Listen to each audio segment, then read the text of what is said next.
Baik, Assalamualaikum warahmatullahi wabarakatuh. Perkenalkan, nama saya Kansa Sindri Aji. Saya dari Prodi Informatika Universitas Siliwangi, angkatan 24 dengan NPM 132. Di sini saya akan menjelaskan mengenai Bayesian Inference. Saya menjelaskan kurang lebih 10 menit. Materi ini, Bayesian Inference ini dipakai dalam machine learning, data analitik, diagnosis medis, hingga sistem rekomendasi aplikasi seperti Netflix dan Spotify. Pertama-tama, apa itu Bayesian? Bayesian adalah metode untuk memperbarui probabilitas dengan data yang baru. Dalam kehidupan sehari-hari, contoh kita misal keluar rumah lalu melihat awan mendung. Lalu kita membuat dugaan sebelum memperoleh data. Nah, contoh seperti itu, misal kan sudah melihat awan mendung, lalu kita menduga kayaknya bakal hujan dah. Nah, masalahnya dugaan awal itu bisa benar bisa salah, dan ketika kita mendapat data yang baru, bagaimana cara memperbarui dugaan yang tadi itu menjadi lebih akurat? Nah, disinilah cara kerja Bayesian. Nah, intuisi utama Bayesian. Contoh, kita memiliki teman yang sangat cerdas. Lalu kita menduga, kayaknya dia akan sukses deh. Lalu kita mempunyai data baru, lalu dugaan kita diperbarui berdasarkan data tersebut. Contohnya seperti itu, Bayesian. Nah, kenapa Bayesian penting? Karena kita kan sehari-hari sering menduga sebelum memperoleh data.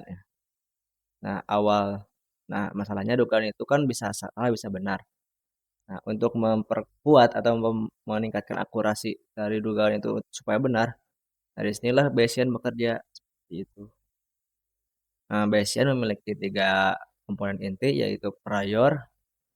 Prior itu adalah dugaan sebelum melihat data. Contoh yang tadi, eh, kita melihat awan mendung dan kita menduga ini 30% akan hujan. Contoh prior seperti itu. Lalu yang komponen kedua yaitu likelihood. Likelihood itu adalah seberapa cocok data dengan dugaan kita.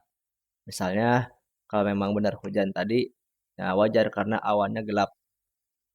Lalu posterior. Posterior adalah prior yang ditambah dengan data yang baru. Nah, inilah jawaban Bayesian. Contoh kasusnya, kasus medis contohnya. Nah, misalkan ada penyakit langka yang hanya menyerang 1% populasi. Nah, ada tes yang bisa mendeteksi penyakit itu. Akurasi tesnya itu seperti ini. Kalau benar-benar sakit, tes positifnya akan 90%. Kalau tidak sakit, tes juga positif, cuma 5%. Seperti itu. Seseorang dites dan hasilnya positif. Nah, pertanyaannya, berapa kemungkinan dia benar-benar sakit? Soalnya dia itu benar dulunya positif. Nah, positif itu bisa bisa benar sakit, bisa tidak sakit. Kalau kita pakai logika biasa, banyak orang bilang, ya 90% dia itu sakit. Tapi itu salah karena penyakitnya itu langka, hanya 1%, atau priornya itu cuma 1% dari populasi. Lalu false positifnya itu 5% yang tadi palsunya. Nah, itu cukup besar. Setelah dihitung oleh Bayesian, maka peluang nyata dia sakit itu cuma 15-20%. Nah, inilah kekuatan Bayesian sebenarnya untuk bisa menghindari kesimpulan yang menipu. Lalu penjelasan matematis ringannya seperti ini. Tanpa masuk terlalu lebih dalam ya. Bayesian punya formula seperti ini. Posterior di delta. Posterior di theta dengan likelihood, lalu dikali prior. Artinya semakin kuat data yang kita miliki, likelihoodnya juga semakin tinggi. Nah, semakin besar prior yang dimilikinya, maka posteriornya juga naik. Kalau priornya kecil, maka data harus yang sangat kuat untuk mengubah keyakinan. Nah, Bayesian ini juga dipakai di dunia nyata seperti dalam kedokteran, dipakai saat diagnosis penyakit, screening kanker, juga analisis gejala.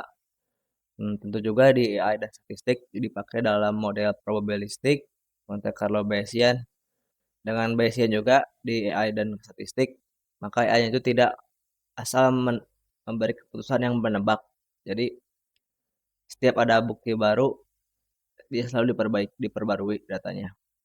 Lalu dalam mesin learning juga dalam filter spam email, sistem rekomendasi, computer vision, juga dalam chain reset ada estimasi parameter, analisis eksperimen, dan jelas dalam aplikasi atau sistem prediksi seperti prediksi pasar, market, atau prediksi cuaca lingkungan, seperti itu.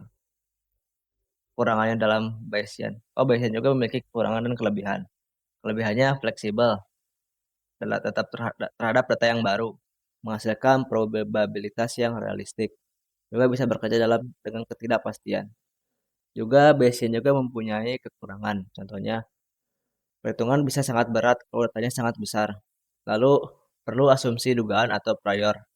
Juga kadang perlu metode komputasi tambahan, tidak hanya Bayesian. Jadi ada komputasi lebih. Sebagai penutup, jadi Bayesian inference itu adalah metode untuk memperbarui probabilitas berdasarkan data yang baru. Kita mulai dari prior, kita melihat data dengan likelihood, lalu kita menghitung dengan posterior. Metode ini sangat berguna di machine learning, medis, hingga riset ilmiah. Terima kasih telah sudah menyimak. Semoga materi ini membantu pemahaman kalian tentang Bayesian.